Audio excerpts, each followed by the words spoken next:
नमस्कार, मैं आलोक सिंह आप लोगों के साथ पिछली क्लास में non steroidal anti inflammatory drugs के बारे में कुछ जानकारी हासिल करने की कोशिश किए थे। वहाँ हमें ये पता चला कि जो एंटी इन्फ्लामेटरी ड्रग्स हैं उनको हम लोग दो ग्रुप में या दो कैटेगरी में डिवाइड कर सकते हैं। एक ग्रुप लोग कहते हैं this is the non steroidal anti inflammatory drugs और दूसरे को हम लोग कहेंगे it is the steroidal drugs जो एक्ट करेगी एज एंटी इन्फ्लामेटरी।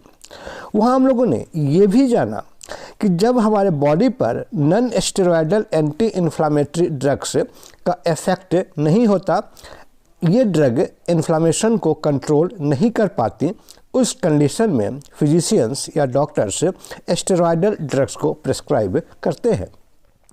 तो क्या ये जो स्टेरॉयडल ड्रग्स हैं it is better anti inflammatory drug than the non steroidal anti inflammatory drugs? क्या ये जो स्टेरॉयडल ड्रग्स हैं they are more effective than non steroidal anti inflammatory drugs? आज हम लोग इसी का जानकारी हासिल करने की कोशिश करेंगे। पिछली क्लास में हम लोगों ने ये भी जाना था कि जो non steroidal anti inflammatory drugs हैं ये ड्रग्स हमारे बॉडी के अंदर प्रोस्टाग्लैंडिन्स होती हैं, उन प्रोस्टाग्लैंडिन्स के ऊपर अपना इफेक्ट प्रोड्यूस करते हैं, प्रोस्टाग्लैंडिन्स को कंट्रोल करते हैं और उससे हमारे बॉडी के अंदर जो इन्फ्लामेशन हो रही है उस इन्फ्लामेशन को ये ब्लॉक करते हैं या हमारे बॉडी में जो पेन या फीवर हो रही हैं उन पेन और फीवर को भी ये कंट्रोल करते हैं। तो आज हम लोग जो क्लास है हम लोगों का वो मेन हमारा इसी पर डिपेंड करेगा कि जो प्रोस्टाग्लैंडिन्स होती हैं ये प्रोस्टाग्लैंडिन्स क्या होती हैं और इनका हमारे बॉडी के ऊपर क्या फार्माकोलॉजिकल इफेक्ट होता है। लेकिन इसके स्टडी करने से पहले थोड़ा सा हम लोग ये जानकारी हासिल करते हैं, पिछली क्लास को थोड़ा सा हम लोग रिवाइज करते हैं। वहाँ हम लोगों ने ये कहा था कि बॉडी के अंदर कोई भी हार्मफुल सब्सटेंस या टॉक्सिक सब्सटेंस या कोई नॉक्सियस सब्सटेंस हमारे बॉडी में एंटर हो रहा हो या कोई नॉक्सियस स्टिमुलाई हार्मफुल स्टिमुलाई हमारे बॉडी को अटैक करेंगी, उस कंडीशन में हमारी बॉडी एक केमिकल को सिक्रीट करती हैं और जिसे हम लोग कहते हैं these are the chemical mediators. और ये केमिकल मेडिएटर्स हमारे बॉडी में डिफरेंट सिम्टम्स डेवलप करेंगी और उन सिम्टम्स से हमें ये पता चलेगा कि हमारे उस पार्ट में कोई ना कोई प्रॉब्लम है, कोई एक्सटर्नल स्टिमुलाई, कोई टॉक्सिक मटेरियल या कोई मैकेनिकल या फिजिकल मटेरियल या फिजिकल स्टिमुलाई उन पार्ट को अफेक्ट कर रहा है और उसे कंट्रोल करना ज़रूरी है। यदि उसे कंट्रोल नहीं किया जाएगा तो उस पार्ट को कोई नुकसान पहुंच सकता है। मीन्स कि ये जो सिम्टम्स हम लोग डेवलप करेंगे केमिकल मेडिएटर्स, ये केमिकल मेडिएटर्स जो भी सिम्टम्स डेवलप करेंगे these symptoms are the protective mechanism of our body, या हम कह सकते हैं these symptoms are the protective response of our body, कि हमारी बॉडी का एक रिस्पॉन्स है, डिफेंसिव रिस्पॉन्स हम कह सकते हैं कि यह एक डिफेंसिव रिस्पॉन्स है to inform that there is some problem in that part of the body. ये केमिकल मेडिएटर्स थे हमारे, कुछ एग्जाम्पल्स हैं उनके हिस्टामिन से, लाइक प्रोस्टाग्लैंडिन से, इकोसानाइड से, ब्रैडिकाइनिन से, इंटरल्यूकिन से एटसेट्रा। और सभी जो ये केमिकल मेडिएटर्स हैं वो कोई ना कोई सिम्टम्स प्रोड्यूस करते हैं। लेकिन आज का जो हमारी क्लास रिलेटेड है this is mainly related with the prostaglandins, कि जो ये प्रोस्टाग्लैंडिन्स हैं वो हमारे बॉडी पे इन्फ्लामेशन, पेन और फीवर प्रोड्यूस करते हैं। तो ये प्रोस्टाग्लैंडिन्स क्या होता है उसी के बारे में आज हम लोग कुछ जानकारी हासिल करेंगे। इस प्रोस्टाग्लैंडिन्स के फार्माकोलॉजी को स्टडी करने से पहले थोड़ा सा हम ये जानते हैं कि प्रोस्टाग्लैंडिन होता क्या है, प्रोस्टाग्लैंडिन के बारे में हमें कब पता चला। एक्चुअल में सबसे पहले प्रोस्टाग्लैंडिन हमारे बॉडी में मेल के सीमेन, मेल का जो सीमेन है, जो रिप्रोडक्टिव पार्ट का एक एक्सक्रीशन है, इस सीमेन के अंदर एक केमिकल पाई गई और उस केमिकल का ये इफ़ेक्ट देखा गया कि वो यूटेरस में जब एंटर करेगा, जब मेल का सीमेन यूटेरस के अंदर एंटर करेंगे तो वहाँ पे वो यूटेरस में कॉन्ट्रैक्शन प्रोड्यूस करता है। वहाँ उस टाइम ये समझा गया कि ये जो केमिकल है, ये केमिकल मेल के प्रोस्टेट ग्लैंड के द्वारा सिक्रीट किया जा रहा है, और चूंकि ये प्रोस्टेट ग्लैंड के द्वारा सिक्रीट किया जा रहा था, इसलिए इसका नाम दिया गया, इट इज़ द प्रोस्टाग्लैंडिन्स।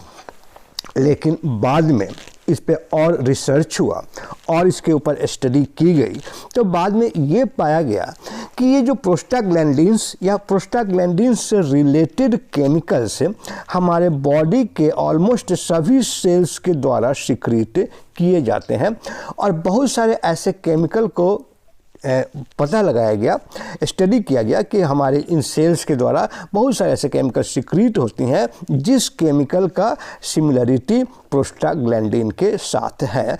तब वहाँ पर एक दूसरा नाम इसके लिए यूज़ किया गया कि अब हम इस प्रोस्टाग्लैंडिन को एक ग्रुप में रखेंगे, और उस ग्रुप का नाम दिया गया प्रोस्टानॉइड्स। जैसे आप देख रहे होंगे स्लाइड पे, ये नाम है, दिस इज़ द प्रोस्टानॉइड्स। मतलब क्या हुआ कि जो प्रोस्टाग्लैंडिन्स हैं वो सिर्फ हमारे प्रोस्टेट ग्लैंड से ही सिक्रीट नहीं होती हैं, हमारे बॉडी के अंदर जितने भी टिश्यूज़ और सेल्स हैं, ऑलमोस्ट सभी टिश्यूज़ एंड सेल्स के द्वारा ये प्रोस्टाग्लैंडिन सिक्रीट होती हैं, और इसका नाम दिया गया, इट इज़ द प्रोस्टानॉइड्स।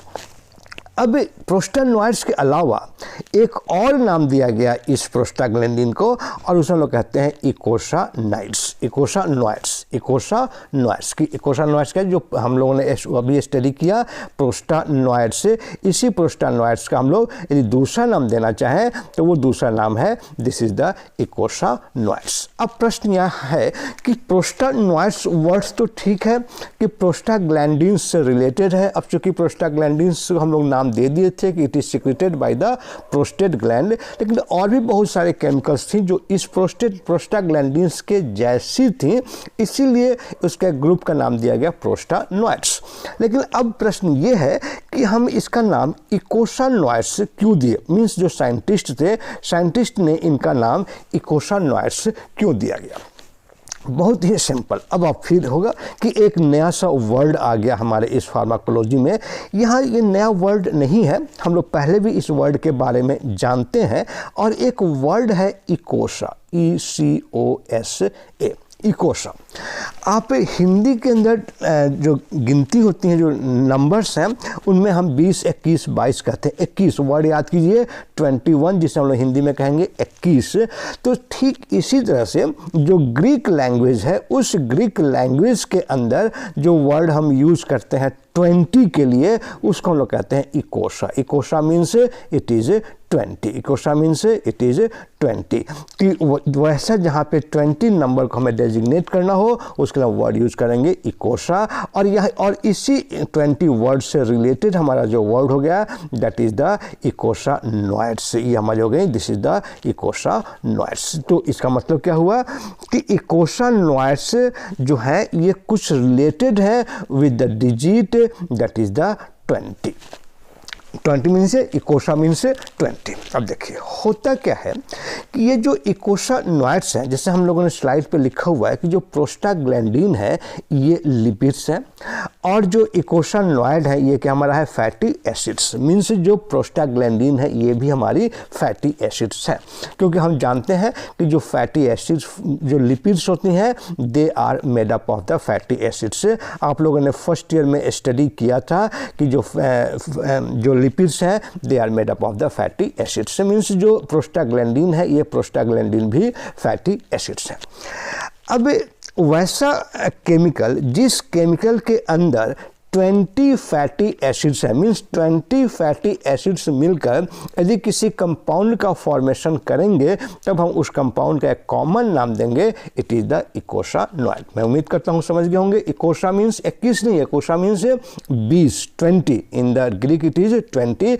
तो वैसा ड्रग या वैसा केमिकल जिसके अंदर 20 फैटी एसिड्स पाई जाएंगी, उस केमिकल का नाम दिया गया, इट इज़ द इकोसानोइड्स। अब ये जो इकोसानोइड्स हैं, ऑलमोस्ट 4 टाइप के इकोसानोइड्स हमारे बॉडी या ह्यूमन बॉडी में, ह्यूमन सेल्स में पाई जाती हैं। इनका नाम दिया गया prostacyclin, prostacyclin, prostaglandin, thromboxane and ल्यूकोट्राइइन।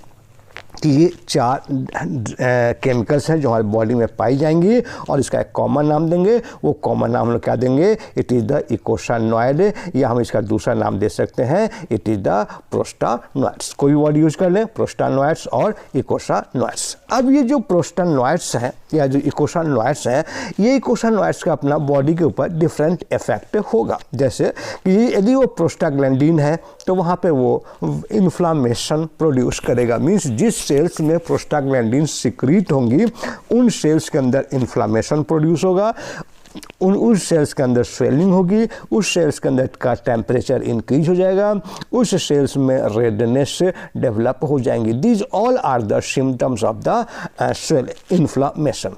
Suppose करें कि हमें कहीं पे चोट लगा तो क्या होगा कि पहले वहाँ पे रेडनेस आएगी, फिर वहाँ पे क्या होगा, स्वेलिंग होगा, फिर वहाँ पे क्या होगा, पेन होगा, फिर वहाँ का क्या होगा, वहाँ का जो टेम्परेचर होंगी वो टेम्परेचर इंक्रीज करेंगी, और हम फिर लास्ट में क्या कहेंगे कि वहाँ पे इन्फ्लामेशन भी हो गई। तो ये जो सारा जो सिम्टम्स डेवलप हो रहा है, दैट इज़ द पेन या रेडनेस या स्वेलिंग या फीवर या इन्फ्लामेशन, वो किसके चलते हो रहा है, it is due to this prostaglandins.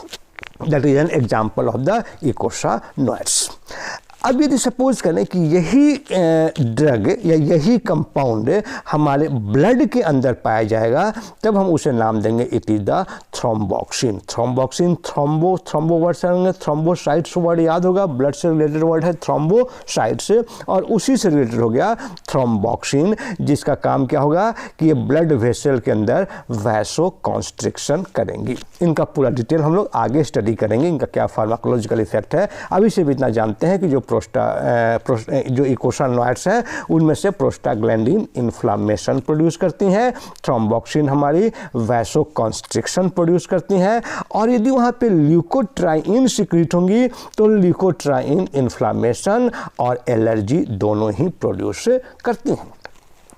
Means ये 4 इकोसानोइड्स हैं, 4 प्रोस्टानोइड्स हैं जो डेवलप होती हैं सभी सेल्स के द्वारा, और स्पेशली इंजर्ड सेल के द्वारा। यदि वहाँ पे इंजर्ड सेल हैं तो वो इंजर्ड सेल्स इन केमिकल्स को, इन कंपाउंड्स को डेवलप करते हैं। तो इस तरह से हम लोगों ने जाना कि प्रोस्टानोइड्स क्या होता है या प्रोस्टाग्लैंडिन्स क्या होता है। स्टार्टिंग में सिर्फ हमें क्या मालूम था कि हमारे बॉडी के अंदर प्रोस्टाग्लैंडिन्स होता है जो इन्फ्लामेशन प्रोड्यूस करता है। अब हम लोग जान चुके हैं कि प्रोस्टाग्लैंडिन सिर्फ हमारी प्रोस्टेट ग्लैंड्स के द्वारा ही सिक्रीट नहीं होगा, पूरे बॉडी में सिक्रीट होगा, और उसके लिए जो कॉमन नाम दिया गया दैट इज द प्रोस्टानोइड, और दूसरा नाम दिया गया दैट इज द इकोसानोइड्स।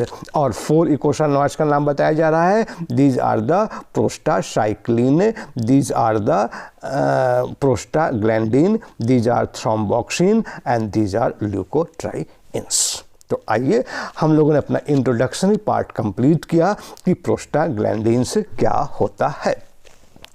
अब हम लोग आएंगे कि प्रोस्टाग्लैंडिन्स के बारे में। हम लोग ये जान चुके हैं कि हमारे बॉडी के अंदर प्रोस्टाग्लैंडिन्स सिक्रीट होती हैं, और ये जो प्रोस्टाग्लैंडिन्स हैं वो इन्फ्लामेशन, पेन और फीवर प्रोड्यूस करते हैं। तो अब हम लोग ये जानने की कोशिश करेंगे कि हमारी बॉडी प्रोस्टाग्लैंडिन्स की सिंथेसिस कैसे करती है, उनकी बायोसिंथेसिस कैसे होती है। जब हमें बायोसिंथेसिस के बारे में मालूम हो जाएगा तो हम आसानी से पता कर सकते हैं कि जो non steroidal anti inflammatory drugs किस तरह से प्रोस्टाग्लैंडिन्स के बायोसिंथेसिस को ब्लॉक करेंगी, और उसे ब्लॉक करके एंटी इन्फ्लामेटरी इफेक्ट या एनाल्जेसिक इफेक्ट या एंटी पायरेटिक इफेक्ट प्रोड्यूस करेंगे। तो चलिए अब हम लोग जानने की कोशिश करते हैं कि बायोसिंथेसिस ऑफ प्रोस्टाग्लैंडिन्स। हम सभी को मालूम है कि हमारे बॉडी के अंदर प्लाज्मा मेम्ब्रेन होती हैं, जो सेल हैं उस सेल में प्लाज्मा मेम्ब्रेन पाई जाती हैं। और ये जो प्लाज्मा मेम्ब्रेन है इट इज़ लिपॉइडल इन नेचर, या हम कह सकते हैं कि ये फॉस्फोलिपिड्स की बनी हुई होती हैं। ये भी हमें मालूम है कि प्लाज्मा मेम्ब्रेन फॉस्फोलिपिड्स की बनी हुई होंगी। और इनमें जो लिपिड्स होंगी वो लिपिड्स वेरियस टाइप्स की लिपिड्स होती हैं। उनमें से एक लिपिड है जिसका नाम है एराचिडोनिक एसिड। एराचिडोनिक एसिड, मुझे उम्मीद है कि एराचिडोनिक एसिड आपने पहले सुना होगा। यदि नहीं सुना है तो थोड़ा सा इसे रिवाइज कीजिए कि आपने फर्स्ट ईयर में फार्माकोग्नोसी में एक ऑयल स्टडी किया होगा, दैट इज़ द एराचिस ऑयल। यदि आपको एराचिस ऑयल का नाम याद है तो बहुत आप आसानी से एराचिडोनिक एसिड के नाम को भी याद कर सकेंगे। अब हम लोग को मालूम हो गया कि बॉडी के अंदर जो प्लाज्मा मेम्ब्रेन, जो सेल्स के अंदर जो प्लाज्मा मेम्ब्रेन है, उस प्लाज्मा मेम्ब्रेन के अंदर एक लिपिड पाई जाएंगी और जिससे हम लोग कहेंगे इट इज़ द एराचिडोनिक एसिड। अब इसी प्लाज्मा मेम्ब्रेन में एक एंजाइम होता है जिसका हम लोग नाम देते हैं फॉस्फोलाइपेज। फॉस्फोलाइपेज मीन्स है कि ये लिपिड के ऊपर, फॉस्फोलिपिड के ऊपर ये अपना एक्शन प्रोड्यूस करती हैं, इसीलिए इस एंजाइम का नाम दिया गया फॉस्फोलाइपेज। और ये जो फॉस्फोलाइपेज ए है, ये फॉस्फोलाइपेज एराचिडोनिक एसिड जो सेल मेम्ब्रेन के अंदर पाई जा रही हैं उस एराचिडोनिक एसिड के ऊपर अफेक्ट करेंगे and it will cause release of arachidonic acid. अब जो एराचिडोनिक एसिड है वो प्लाज्मा मेम्ब्रेन से बाहर आ गई। अब जैसे ही एराचिडोनिक एसिड प्लाज्मा मेम्ब्रेन से बाहर आएंगी उसके ऊपर दो एंजाइम अपना इफेक्ट प्रोड्यूस करती हैं। एक को कहते हैं लॉक्स और दूसरे को कहते हैं COX. LOX and COX. LOX का मतलब हो गया लिपोऑक्सीजिनेज और कॉक्स का मतलब होता है साइक्लोऑक्सीजिनेज। अभी हम लोग आगे इसका डिटेल जानेंगे। अभी सिर्फ हम इतना जानते हैं कि दो एंजाइम प्रोड्यूस होती हैं, एक का नाम होता है लॉक्स और दूसरे का नाम होता है इट इज़ द कॉक्स। अब ये जो हमारी जो लॉक्स हैं, ये लॉक्स प्रोड्यूस करती हैं ल्यूकोट्राइन्स की, जो हमारी जो केमिकल मेडिएटर्स थे ल्यूकोट्राइन्स, ये ल्यूकोट्राइन्स प्रोड्यूस की जाती हैं by the enzyme that is the locks. और जो दूसरा एंजाइम है दैट इज़ द कॉक्स, वो कॉक्स हमारी प्रोड्यूस करती हैं प्रोस्टाग्लैंडिन्स। जो प्रोस्टाग्लैंडिन्स हैं या जो थ्रोम्बोक्सिन है, ये थ्रोम्बोक्सिन प्रोड्यूस की जाएंगी किसके द्वारा, तो by the enzyme that is known as the COX. Means दो एंजाइम हो गया लॉक्स। लॉक्स एराचिडोनिक एसिड को ल्यूकोट्राइन में कन्वर्ट करती हैं और जो कॉक्स होती हैं वो हमारे एराचिडोनिक एसिड को प्रोस्टाग्लैंडिन्स या थ्रोम्बोक्सिन में कन्वर्ट करती हैं। अब यही प्रोस्टाग्लैंडिन्स और थ्रोम्बोक्सिन जो होती हैं, ये प्रोस्टाग्लैंडिन और थ्रोम्बोक्सिन हमारे बॉडी के ऊपर साइड इफेक्ट प्रोड्यूस करेंगी और अपना इफेक्ट प्रोड्यूस करेंगी that will be the fever, pain and inflammation. अब आइए हम लोग इसी बायोसिंथेसिस को फ्लो चार्ट के द्वारा समझने की कोशिश करते हैं। देखिए फ्लो चार्ट में क्या बना हुआ है कि हमारी ये प्लाज्मा मेम्ब्रेन है। ये जो स्ट्रक्चर आप देख रहे हैं, this structure is of the plasma membrane जो बाइलिपिड लेयर है। और इसी प्लाज्मा मेम्ब्रेन के अंदर एक केमिकल, एक लिपिड पाई जाएंगी जिसका नाम दिया गया इट इज़ द एराचिडोनिक एसिड। ये जो लिपिड है उस लिपिड का नाम दिया गया इट इज़ द एराचिडोनिक एसिड। अब ये एराचिडोनिक एसिड के ऊपर एक एंजाइम एक्ट करेगा जिसको हम लोग कहेंगे फॉस्फोलाइपेज A2। और ये फॉस्फोलाइपेज A2 एराचिडोनिक एसिड जो एस्टेरिफाइड फॉर्म में, लिपिड फॉर्म में प्लाज्मा मेम्ब्रेन के ऊपर है, उसको रिलीज करेगा और वहाँ से एराचिडोनिक एसिड रिलीज हो जाएंगी।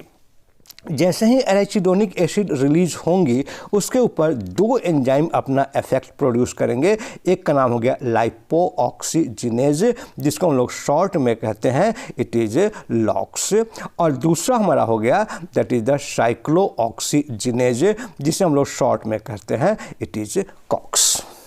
Locks and COX. जो लॉक्स होंगी ये लॉक्स हमारे एराचिडोनिक एसिड को ल्यूकोट्राइन्स में कन्वर्ट कर देंगी और जो हमारी जो कॉक्स होंगी वो एराचिडोनिक एसिड को थ्रोम्बोक्सिन, प्रोस्टासाइक्लिन एंड प्रोस्टाग्लैंडिन से इन 3 पार्ट्स में डिवाइड करेंगे।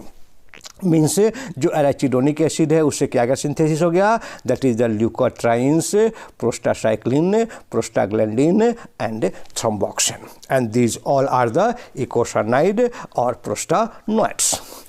अब हम लोग थोड़ा सा और जानकारी हासिल करते हैं।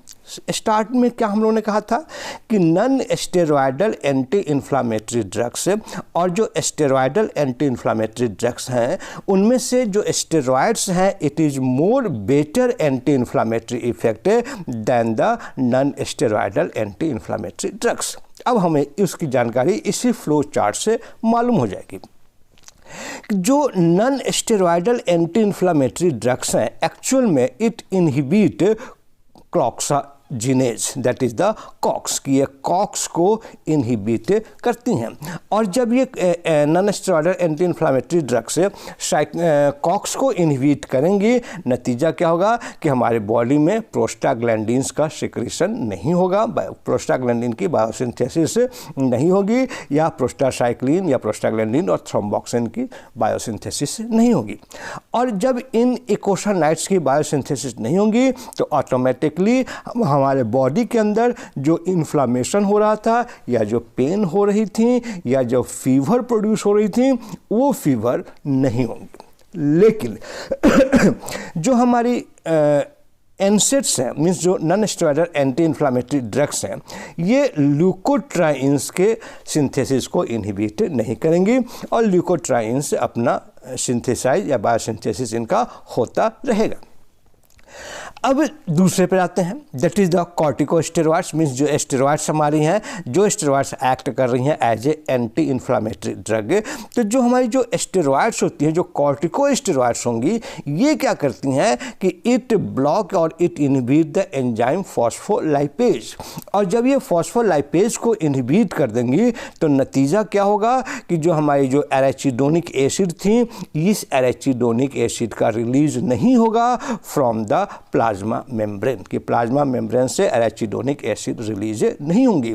और जब प्लाज्मा मेम्ब्रेन से एराचिडोनिक एसिड रिलीज नहीं होंगी तो हमारी बॉडी किसी भी तरह का इकोसानाइड या किसी भी तरह का प्रोस्टानॉइड्स का सिंथेसिस नहीं करेगा और नतीजा क्या होगा कि सारी की सारी जो इकोसानाइड्स हैं उनकी सिंथेसिस ब्लॉक हो जाएंगी।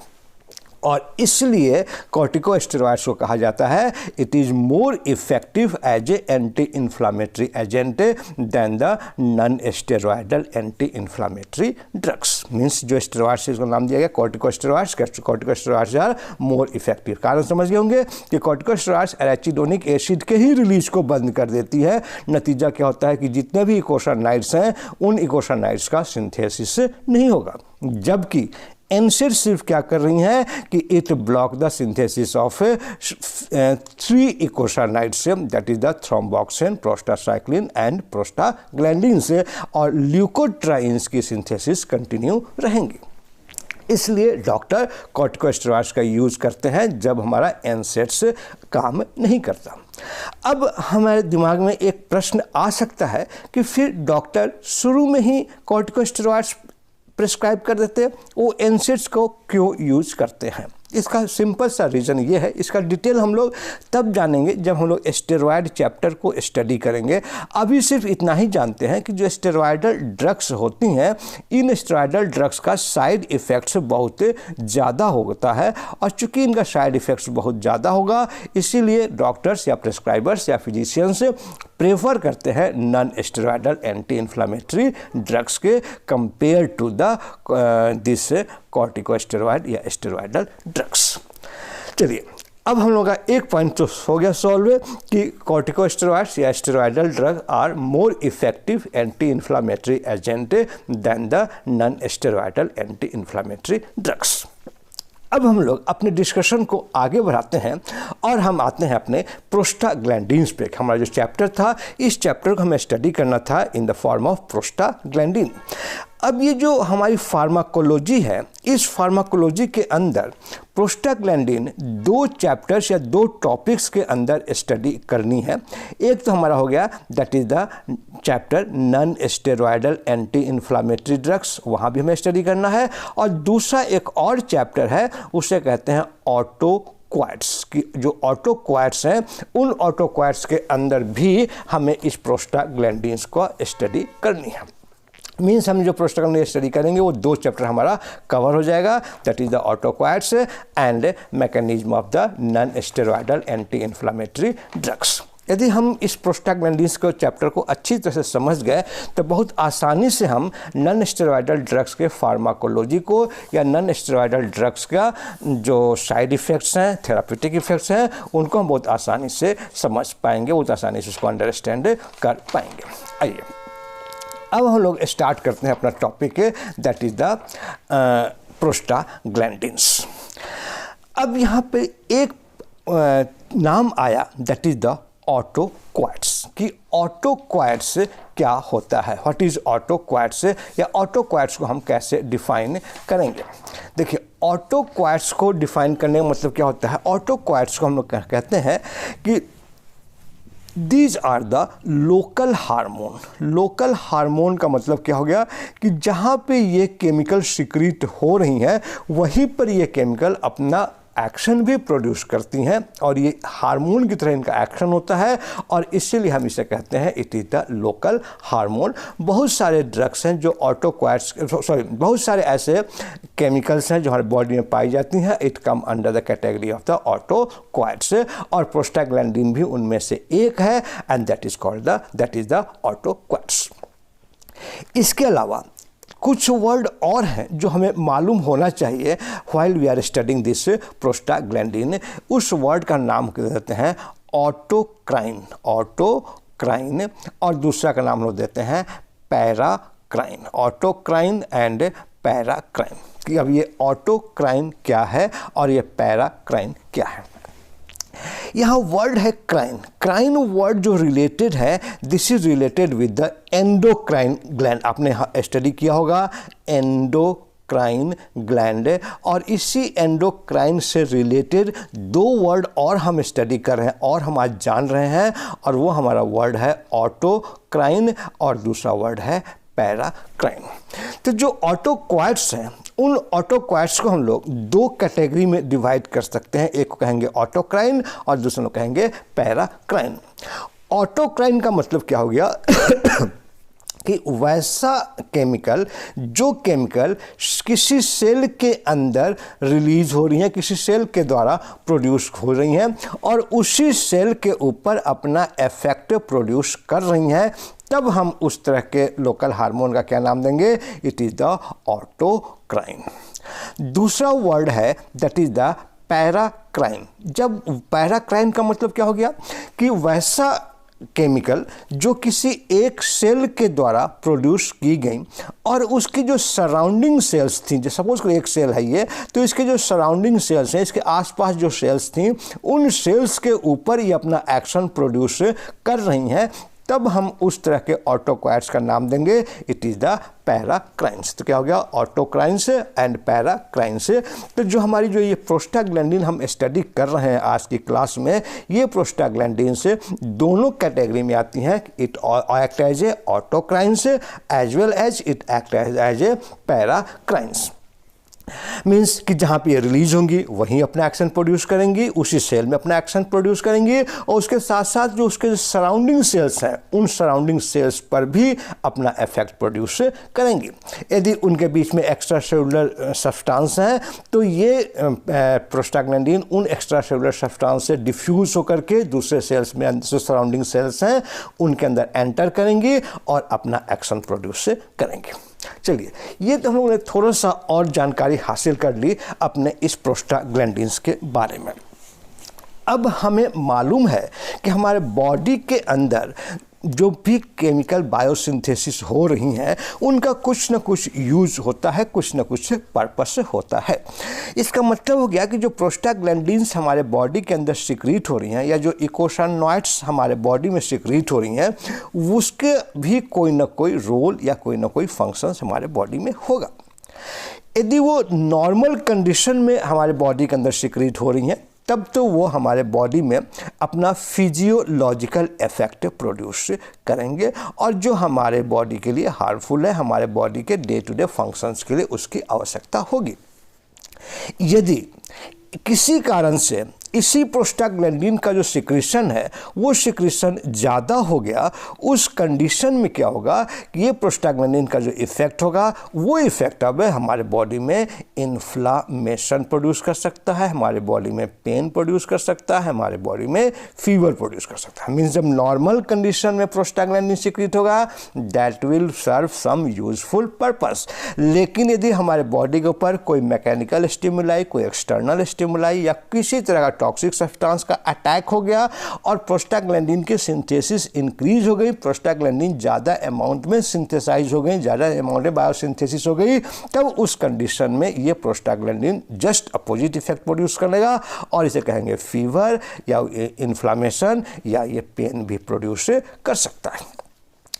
अब इसके चलते चूंकि इसका इफेक्ट डिपेंड करेगा कि कितना अमाउंट में प्रोस्टाग्लैंडिन प्रोड्यूस हो रहा है, तो उसके चलते जो प्रोस्टाग्लैंडिन्स का इफेक्ट हमारे बॉडी पर होगा वो बहुत ही कंफ्यूजिंग है। तो चलिए हम लोग उस कन्फ्यूजन को दूर करेंगे। एक ही प्रोस्टाग्लैंडिन एक टाइम में ये वैसो कॉन्स्ट्रिक्शन प्रोड्यूस कर सकता है और वही प्रोस्टाग्लैंडिन दूसरे जगह पर वैसो डायलेशन प्रोड्यूस कर सकता है। इसी तरह से मसल्स के ऊपर ये मसल्स को कॉन्ट्रैक्ट भी कर सकता है, मसल्स को रिलैक्स भी कर सकता है। It depend upon the situation and part of the organ. आज हम लोग उन्हीं चीज़ के उसी कन्फ्यूजन को दूर करेंगे कि ये प्रोस्टाग्लैंडिन कहाँ पे क्या इफेक्ट प्रोड्यूस करेगा, कब ये वैसो कॉन्स्ट्रिक्शन का काम करेगा, कब ये वैसो डायलेशन का काम करेगा, कब ये मसल रिलैक्सेंट का काम करेगा, एटसेट्रा एटसेट्रा। अब आइए, हम लोगों ने ये जाना कि हमारे बॉडी के अंदर एक एंजाइम होता है जिसे हम लोग कहते हैं इट इज साइक्लोऑक्सीजिनेज। अब ये जो साइक्लोऑक्सीजिनेज एंजाइम है, एक्चुअल में ये साइक्लोऑक्सीजिनेज एंजाइम 2 टाइप्स की होती हैं। एक को कहते हैं COX-1 और दूसरे को कहेंगे COX-2। COX-1 एंड COX-2, ये हो गया हमारा COX-1 और COX, this is the COX-2। COX-1 और COX-2 जानने से पहले थोड़ा सा हम ये भी जान लेते हैं कि जो हमारी प्रोस्टाग्लैंडिन्स है, इस जो हमारी साइक्लोऑक्सीजिनेज है, इस साइक्लोऑक्सीजिनेज का 2 और नाम हम दे सकते हैं। एक को कहते हैं प्रोस्टाग्लैंडिन H सिंथेज या हम इसे नाम दे सकते हैं प्रोस्टाग्लैंडिन एन परऑक्साइड सिंथेज। एक बार फिर से मैं नाम रिपीट कर रहा हूँ कि प्रोस्टाग्लैंडिन का नाम क्या हो गया, साइक्लोऑक्सीजिनेज का नाम क्या हो गया, एक तो साइक्लोऑक्सीजिनेज नाम हो गया, दूसरा नाम हो गया प्रोस्टाग्लैंडिन H सिंथेज और तीसरा नाम हो गया प्रोस्टाग्लैंडिन एंडोपरऑक्साइड सिंथेज।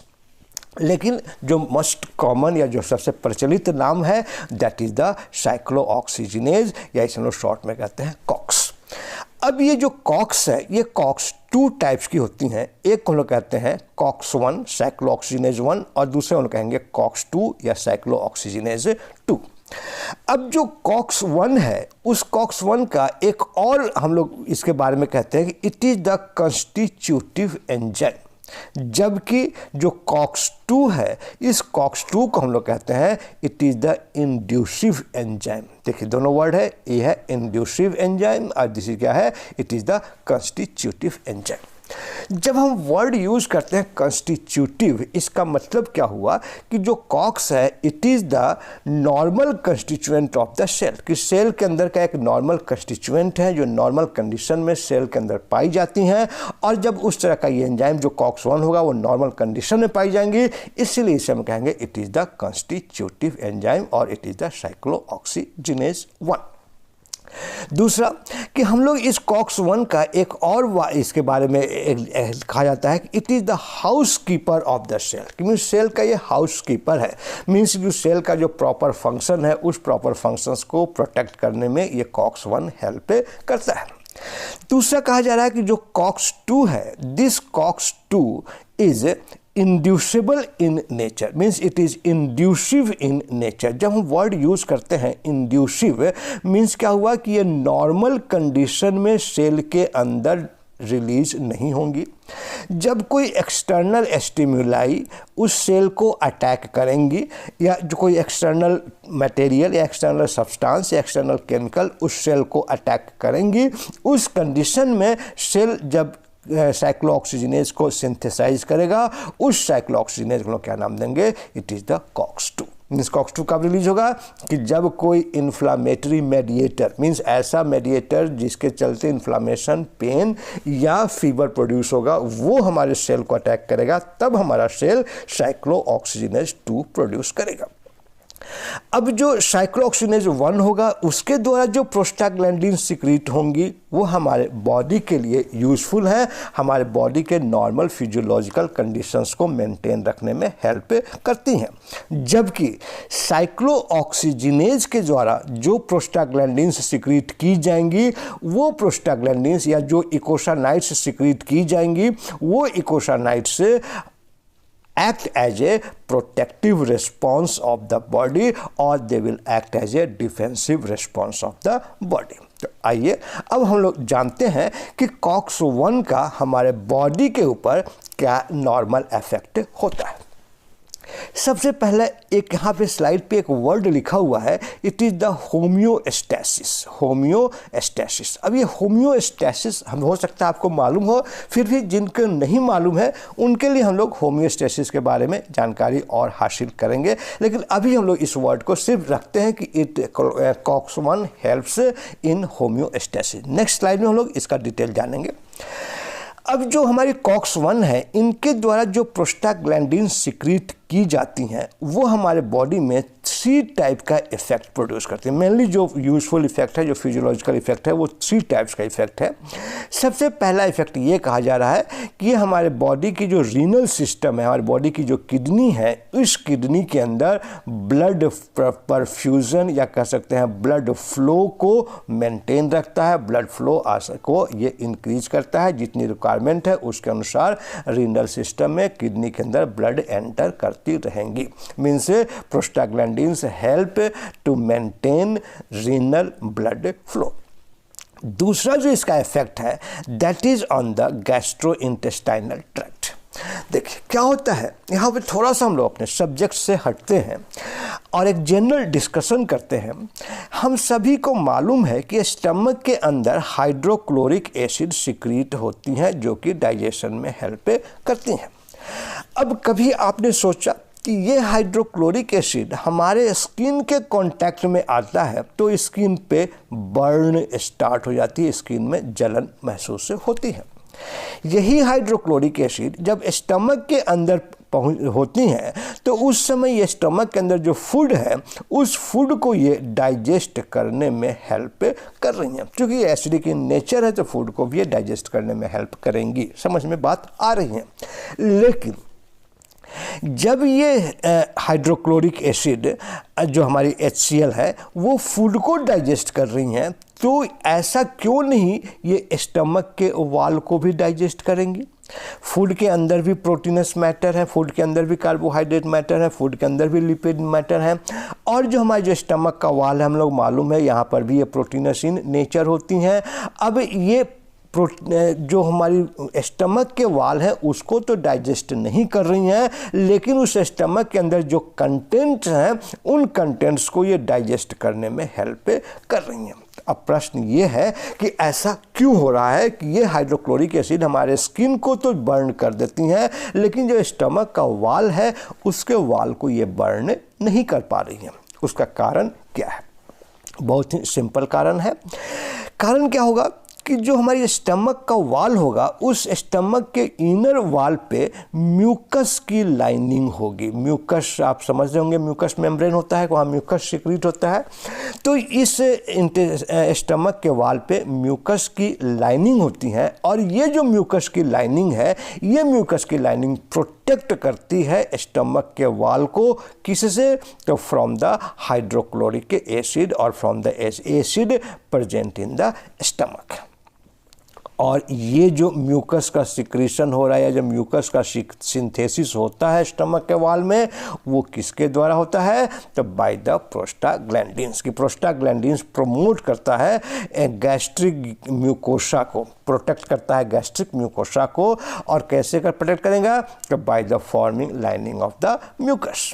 यदि किसी कारण से इस म्यूकस का फॉर्मेशन नहीं होता है स्टमक के अंदर, स्टमक के वॉल में, उस कंडीशन में जो पेशेंट होंगे they will suffer from the ulceration, उनको स्टमक में अल्सर हो जाएंगी। मीन्स जो प्रोस्टाग्लैंडिन है वो हमारे स्टमक के वॉल को प्रोटेक्ट कर रहा है, जीआईटी के वॉल को प्रोटेक्ट कर रहा है।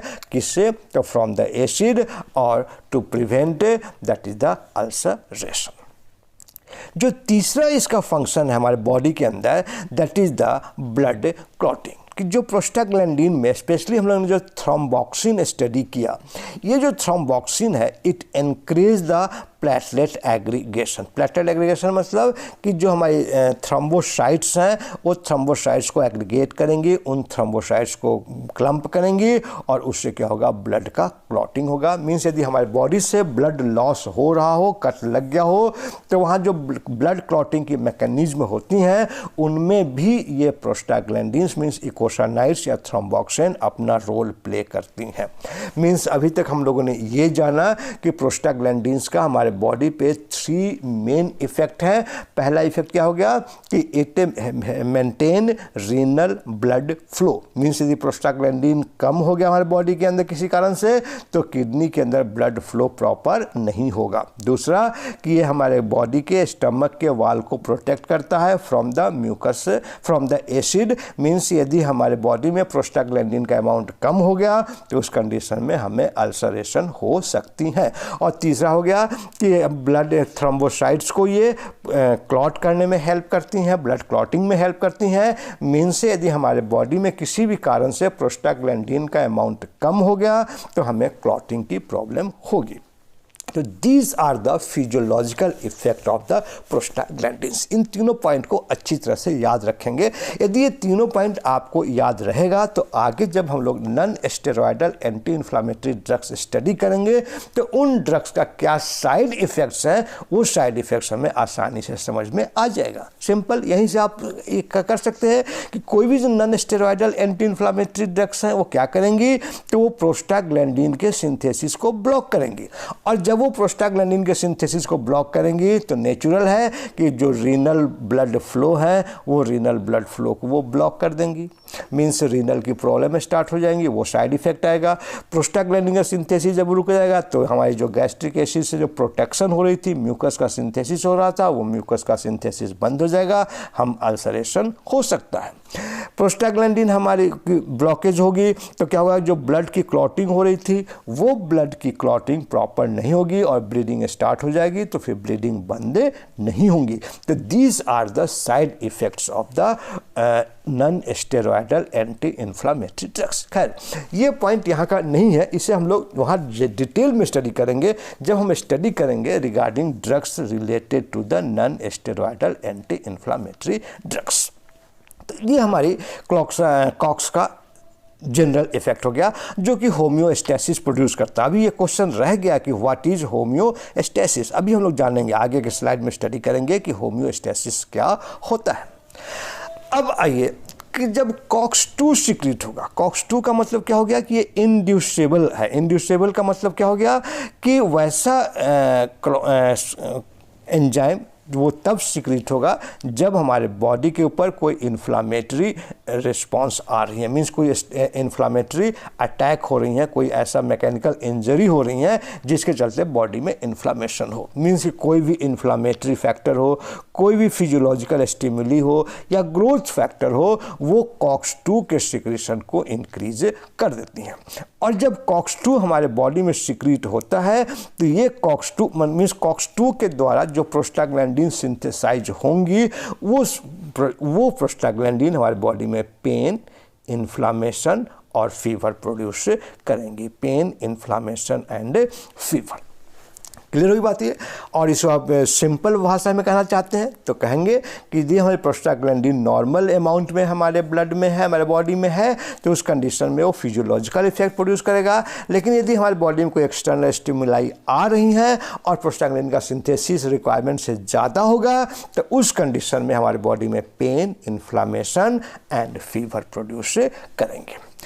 अब हम लोग देखते हैं कि जो प्रोस्टाग्लैंडिन है इस पर आप थोड़ा सा ध्यान दें कि हम प्रोस्टाग्लैंडिन को तो इकोसानाइड्स के कैटेगरी में रख रहे हैं, लेकिन यहाँ पर भी जब हम प्रोस्टाग्लैंडिन्स का स्पेलिंग लिख रहे हैं तो वो स्पेलिंग क्या हमारा है, प्रोस्टाग्लैंडिन्स, एस आ रहा है। हम सिर्फ वर्ड यूज नहीं कर रहे हैं प्रोस्टाग्लैंडिन, हम वर्ड क्या यूज कर रहे हैं, प्रोस्टाग्लैंडिन्स। मीन्स कि बहुत सारे ऐसे हमारे बॉडी में प्रोस्टाग्लैंडिन्स हैं जो कि एक तरह की है, उनकी केमिकल थोड़ी सा फ़र्क है और उसके अनुसार हम इस प्रोस्टाग्लैंडिन को डिफरेंट टाइप में डिवाइड कर सकते हैं। हम कहते हैं प्रोस्टाग्लैंडिन, इसका हम लोग जो नोमेनक्लेचर है वो ए से लेकर के के तक का है कि प्रोस्टाग्लैंडिन ए, प्रोस्टाग्लैंडिन बी, प्रोस्टाग्लैंडिन सी, प्रोस्टाग्लैंडिन डी, ई, एफ, जी, एच, आई, जे, के, मीन्स बहुत सारे प्रोस्टाग्लैंडिन्स हैं। लेकिन जो मोस्ट कॉमनली यूज होती हैं प्रोस्टाग्लैंडिन्स या जिनका इफेक्ट हमारे बॉडी में होता है वो ये प्रोस्टाग्लैंडिन्स हैं। These are prostaglandin E2, prostaglandin I2, prostaglandin D2, prostaglandin F2 alpha, prostaglandin G2 and prostaglandin H2। इसके अलावा और भी है, लेकिन हम लोग सिर्फ कुछ नाम लिख रहे हैं जो ज़्यादा अपना इंपॉर्टेंट रोल प्ले करती हैं to maintain the physiological condition of the body.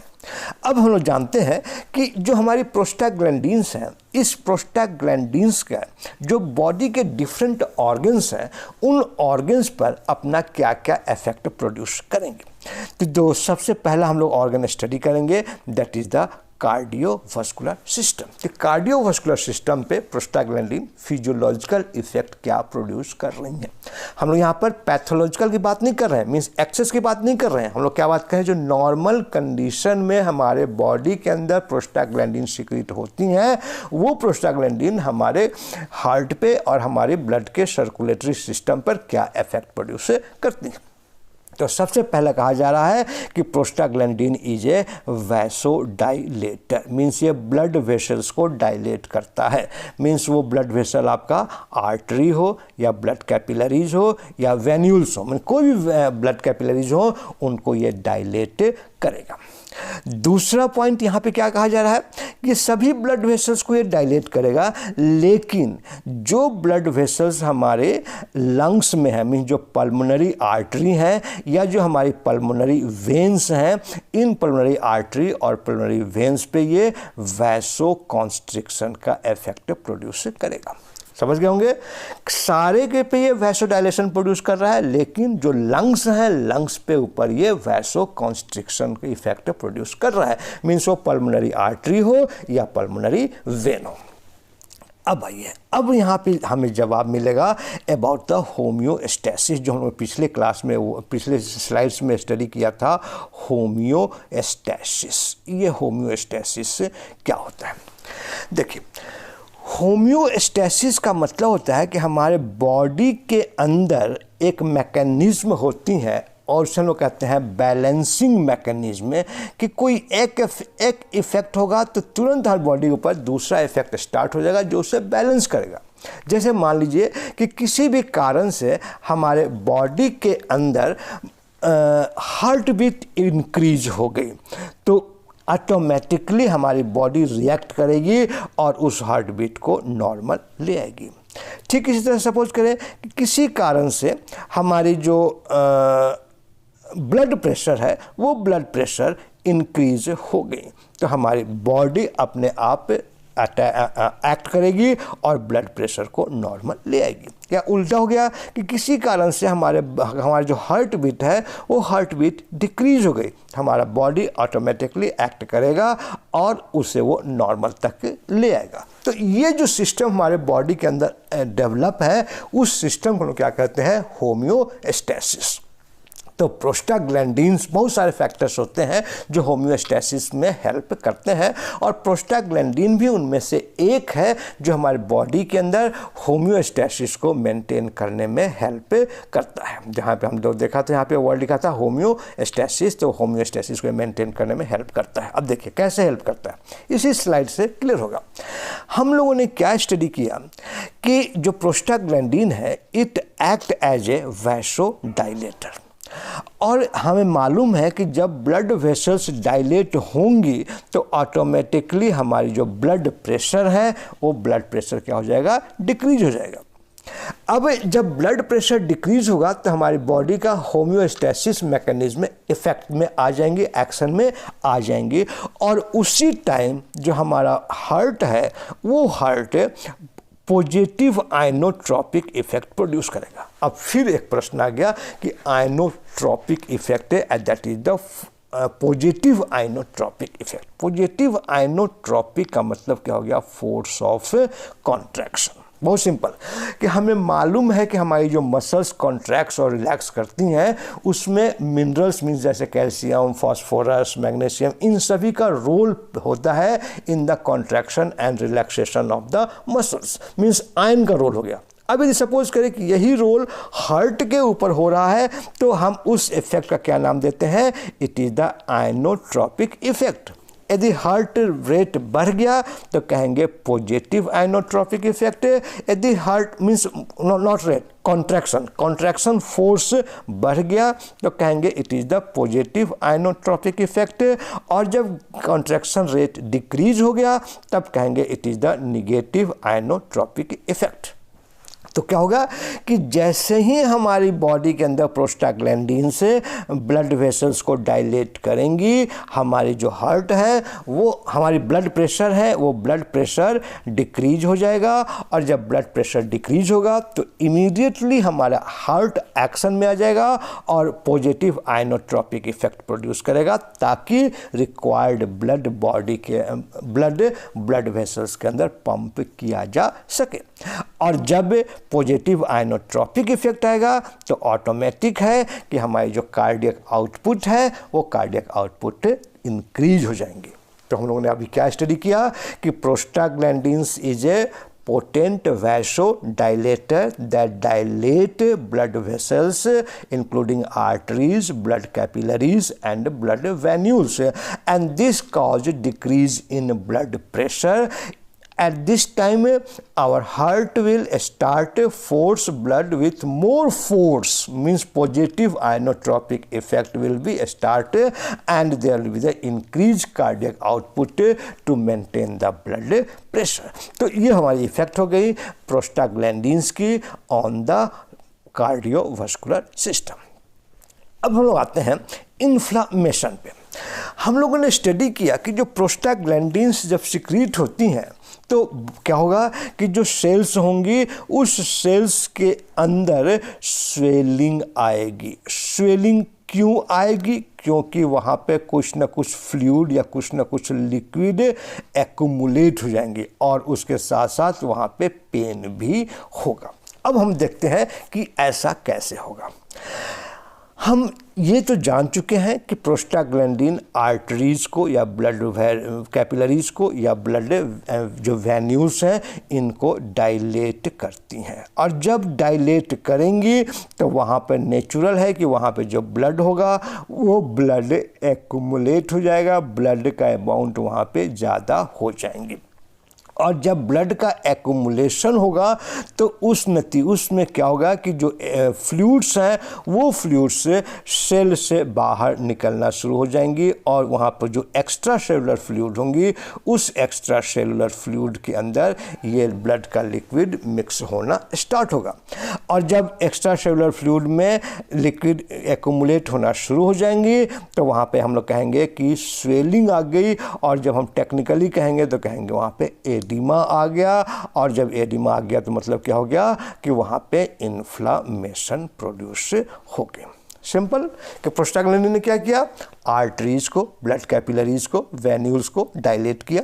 Dilate होते ही क्या होगा, ब्लड वहाँ पे एक्यूमुलेट हो जाएगा। जब ब्लड वहाँ पे एक्यूमुलेट हो जाएगा तो ब्लड के अंदर लिक्विड है वो लिक्विड वहाँ से मूव करेंगी कि कहाँ पे, towards the extra cellular fluid की तरफ जाएंगी, और जब वो एक्स्ट्रा सेलुलर फ्लूइड की तरफ जाएंगी तो वहाँ पर सेल में इन्फ्लामेशन या उस टिश्यूज में इन्फ्लामेशन या उस पार्ट में इन्फ्लामेशन स्टार्ट हो जाएगा। तो हमने जाना कि प्रोस्टाग्लैंडिन किस तरह से हमारे बॉडी में इन्फ्लामेशन प्रोड्यूस करता है। अब आते हैं ब्लड प्लेटलेट्स पे। यहाँ पे थोड़ा सा कन्फ्यूजन है। हम लोगों ने स्टार्टिंग में स्टडी किया कि जो हमारी जो प्रोस्टाग्लैंडिन्स हैं, ये प्रोस्टाग्लैंडिन्स हमारे ब्लड को क्लॉट करने में हेल्प करता है। देखिए इस स्लाइड में हम लोग क्या स्टडी किया कि ब्लड के क्लॉटिंग में हेल्प करता है, ब्लड के एग्रीगेशन में हेल्प करता है। अब यहाँ पे हम देख रहे हैं कि ये यहाँ पे क्या काम करेगा। यहाँ पे क्या कह रहा है कि जब नॉर्मल कंडीशन होगा, उस कंडीशन में जो हमारी प्रोस्टाग्लैंडिन्स हैं, ये प्रोस्टाग्लैंडिन्स प्लेटलेट्स को एग्रीगेट करेंगे। प्लेटलेट्स एग्रीगेट मतलब कि ब्लड के क्लॉटिंग को इनिशिएट करेंगे। दूसरा कि जो प्रोस्टाग्लैंडिन्स था वो वैसोडाइलेटर था, लेकिन यहाँ पे जो थ्रोम्बोक्सिन है, प्रोस्टाग्लैंडिन की बात नहीं कर रहे, किसी बात कर रहे हैं थ्रोम्बोक्सिन की, जो ब्लड के अंदर थ्रोम्बोक्सिन है, वो एक पोटेंट वैसो कॉन्स्ट्रिक्टर है। अब देखिए क्या हो गया कि जो ये हमारे प्लेटलेट्स को एग्रीगेट कर रहा है, एग्रीगेट मतलब क्लॉटिंग में इफेक्ट कर रहा है, और दूसरा क्या कहा जा रहा है कि जो हमारी थ्रोम्बोक्सिन है वो ब्लड वेसल्स को कॉन्स्ट्रिक्ट कर रही हैं। नतीजा क्या होगा कि वहाँ पे ब्लड क्लॉट हो जाएगा। लेकिन यहाँ पे एक ट्विस्ट है, यहाँ पे एक फ़र्क है कि जब ब्लड सर्कुलेट कर रहा होगा, जिस समय ब्लड सर्कुलेशन में होगा, उस समय ये prostaglandins will act as a vasodilator and platelet deaggregator. Deaggregator means कि प्लेटलेट्स को आपस में क्लॉट नहीं होने देगा। कब? जब ब्लड हमारा ब्लड वेसल्स में सर्कुलेट कर रहा है।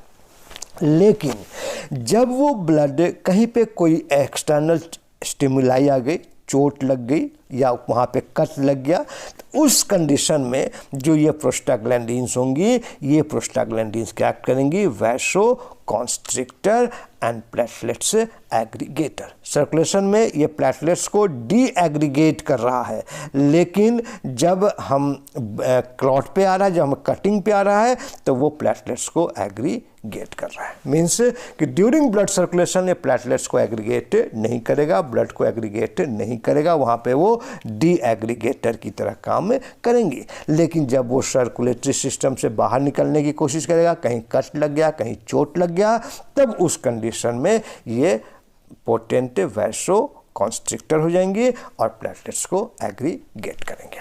क्लियर होगी बात ये? तो these are the effect of prostaglandins means eicosanoids on the blood platelets. अब हम लोग ये ब्लड प्लेटलेट्स के बारे में जान चुके हैं।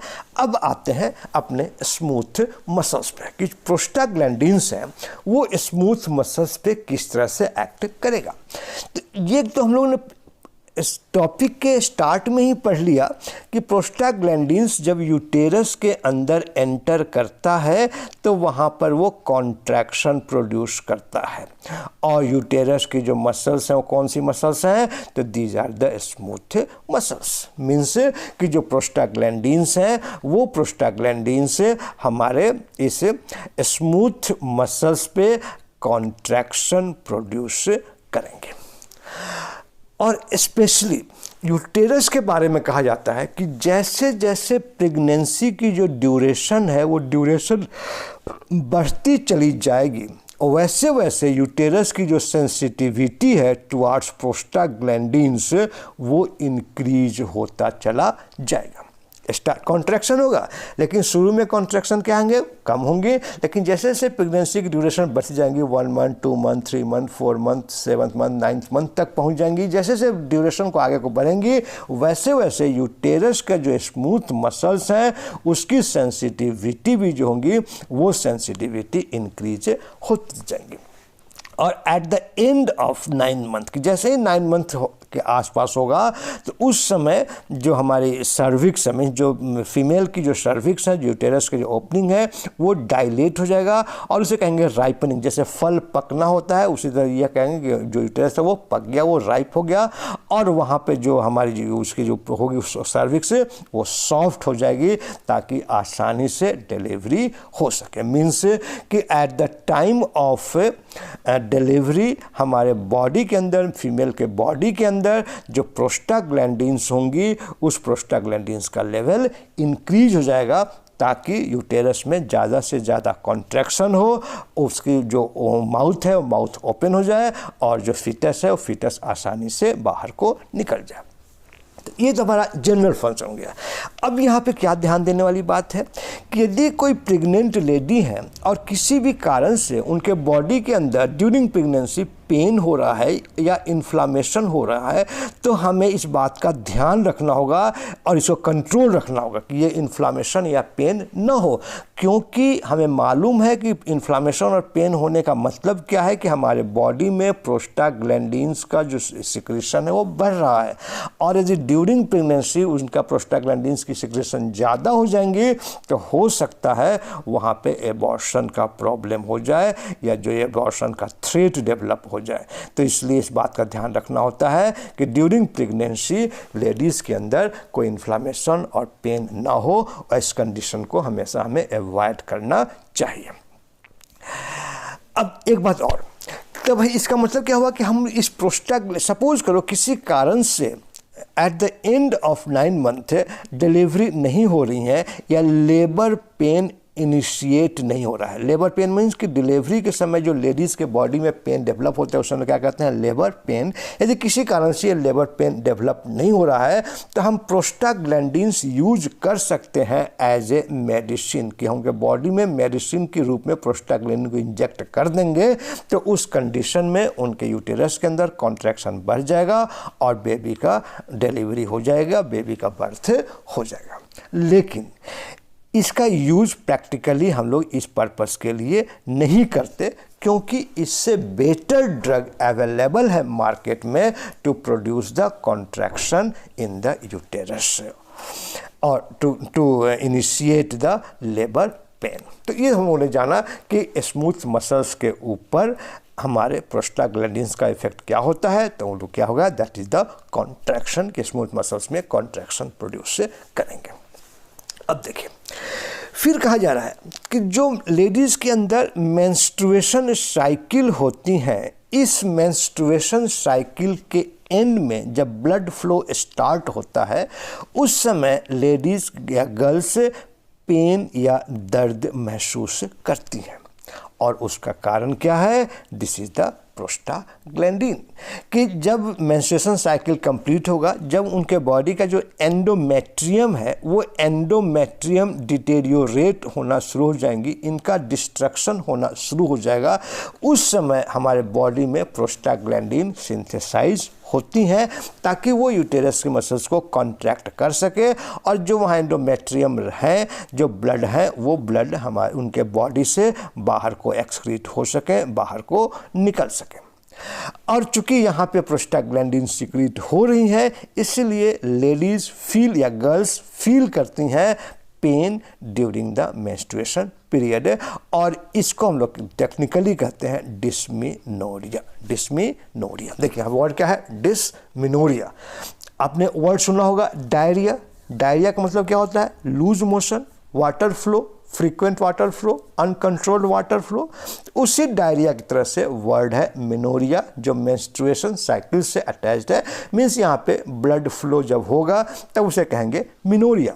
यदि ब्लड फ्लो पेनफुल हो रहा है, मेंस्ट्रुएशन साइकिल पेनफुल हो रहा है, तो उसके जो वर्ड है वो वर्ड हम लोग क्या यूज़ करते हैं, that is the dysmenorrhoea. Means जो प्रोस्टाग्लैंडिन है वो डिस्मेनोरिया प्रोड्यूस करती हैं। मीन्स यदि हम non steroidal anti inflammatory drugs का यूज़ करेंगे at the end of menstruation या at the start of menstruation cycle, तो लेडीज़ या गर्ल्स इस डिस्मेनोरिया से अपने आप को प्रोटेक्ट कर पाएंगे।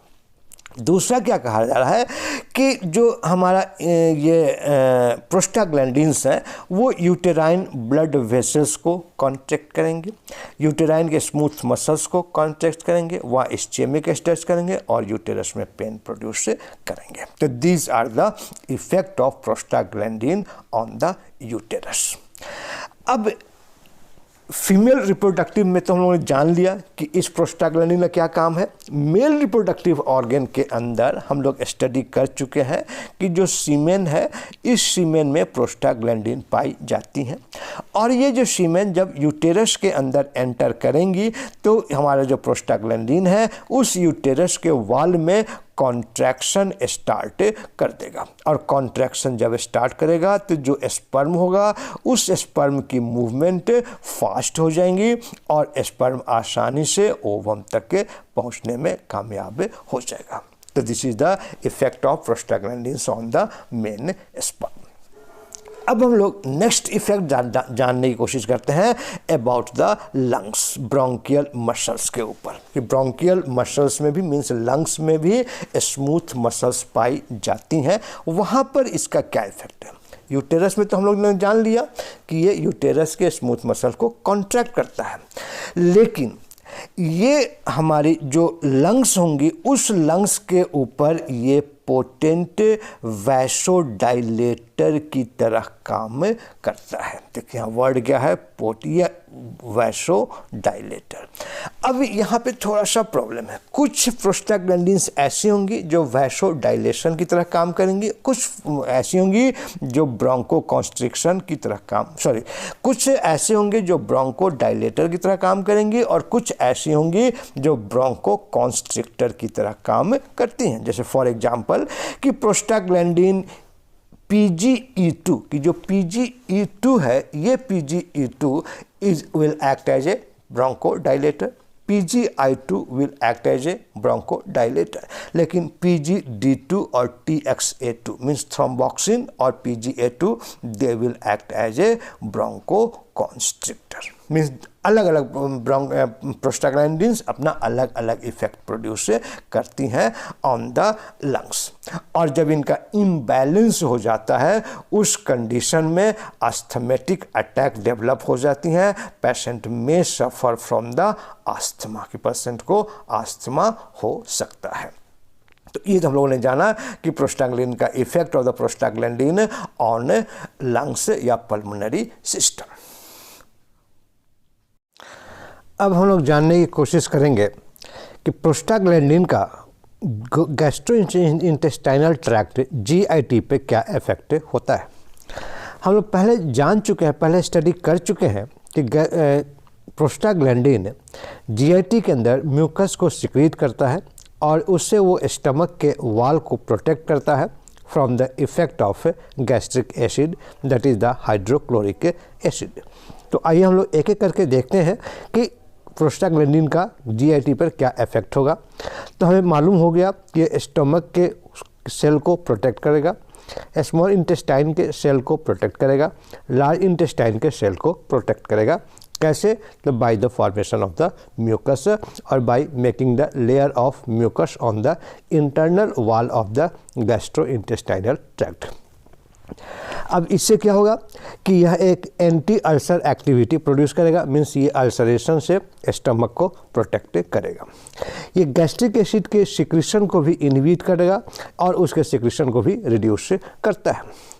हम लोग ये भी जान चुके हैं कि जो प्रोस्टाग्लैंडिन्स हैं वो मैक्सिमम स्मूथ मसल्स पे कॉन्ट्रैक्शन इफेक्ट प्रोड्यूस करता है। तो यहाँ पर भी ये स्मूथ मसल्स होंगे, जो गैस्ट्रोइंटेस्टाइनल ट्रैक्ट के अंदर जो स्मूथ मसल्स होंगी उन स्मूथ मसल्स को ये कॉन्ट्रैक्ट करेगा, means it will cause smooth muscle contraction. इसके अलावा ये म्यूकोसा के लेयर के द्वारा स्टमक और इंटेस्टाइन के वाल को ये प्रोटेक्ट करता है। तो these are the effect of the prostaglandin on the gastrointestinal tract. Regarding kidney, इसके बारे में भी हम लोग जान चुके हैं कि जो प्रोस्टाग्लैंडिन होती हैं वो किडनी के अंदर ब्लड परफ्यूजन को, ब्लड सर्कुलेशन को इंक्रीज करती हैं।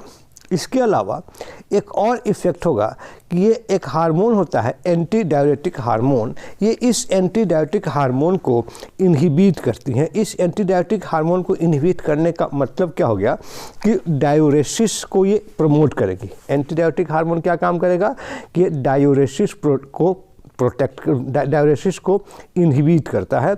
और जब ये हार्मोन इनहिबिटेड हो जाएंगी, ये इस हार्मोन का सिक्रेशन स्टॉप हो जाएगा, तो क्या होगा कि हमारी जो डायरेसिस है वो डायरेसिस इंक्रीज हो जाएंगी।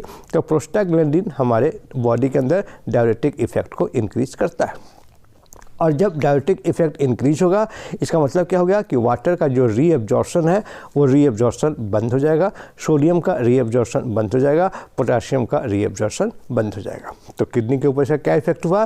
पहला, it is cause the renal vasodilation. Second, it inhibit hormone anti diuretic hormone. Third, it inhibit reabsorption of water, sodium and potassium. इससे क्या होगा कि जो यूरिन है उस यूरिन की जो वॉल्यूम होगी वो वॉल्यूम इंक्रीज हो जाएगी, मतलब कि हमारे बॉडी में डायूरेसिस प्रोड्यूस करेगा। तो हम लोग नेक्स्ट इफेक्ट जानते हैं, effect on the central nervous system, कि सेंट्रल नर्वस सिस्टम पे इसका क्या इफेक्ट है।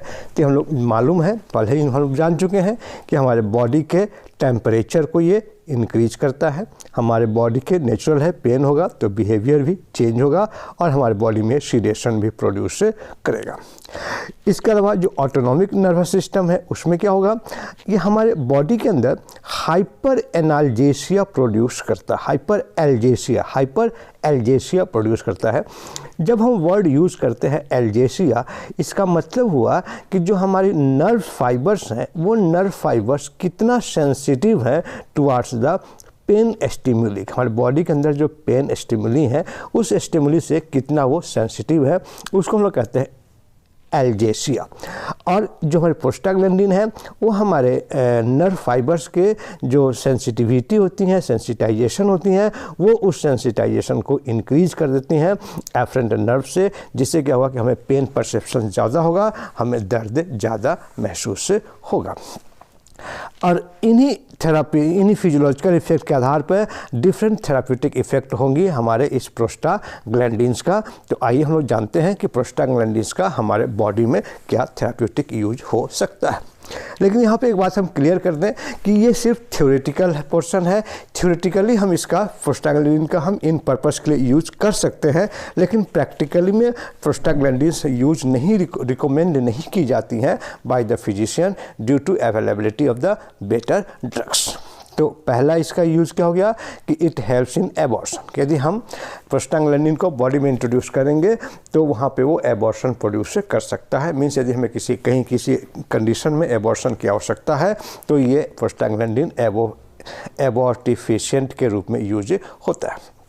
दूसरा कि at the time of delivery suppose करें कि लेबर पेन स्टार्ट नहीं हो रहा है, तो उस कंडीशन में प्रोस्टाग्लैंडिन हम एडमिनिस्टर करके लेबर पेन को इंड्यूस कर सकते हैं। नेक्स्ट हो गया कि पेप्टिक अल्सर, यदि किसी पर्सन को पेप्टिक अल्सर है तो हम उस पर्सन को प्रोस्टाग्लैंडिन एडमिनिस्टर कर सकते हैं। इससे क्या होगा कि जो गैस्ट्रिक एसिड की सिक्रेशंस हैं वो सिक्रेशंस रिड्यूस हो जाएंगी और सेल को के अंदर म्यूकस का सिंथेसिस बढ़ जाएगा, और जो हमारी जीआईटी है, जो हमारी स्टमक है, वो उस एचसीएल से अपने आप को प्रोटेक्ट कर पाएंगे।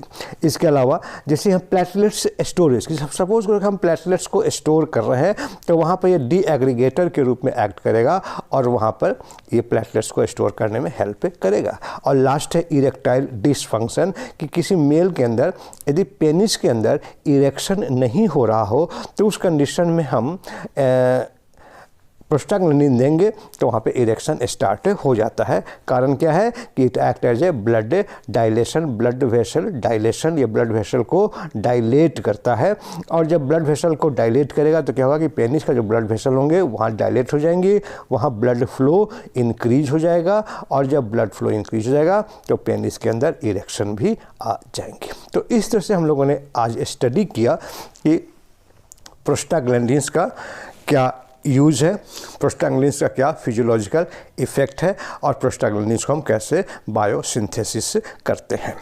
मैं उम्मीद करता हूं कि ये सारे पॉइंट्स आपको क्लियर हो गई होंगी। फिर भी यदि क्लियर नहीं है तो आप अपना कमेंट बॉक्स में ज़रूर दें। मैं आपको आपके डाउट्स को रिप्लाई करने की अपनी तरफ से पूरी कोशिश करूँगा। लेकिन साथ साथ आपसे मेरा एक और रिक्वेस्ट है कि आप अपना फीडबैक हमें ज़रूर दें ताकि हम अपने इस क्लास को और इम्प्रूव कर सकें। Thank you very much for remaining with me for such a long duration. Thanks a lot.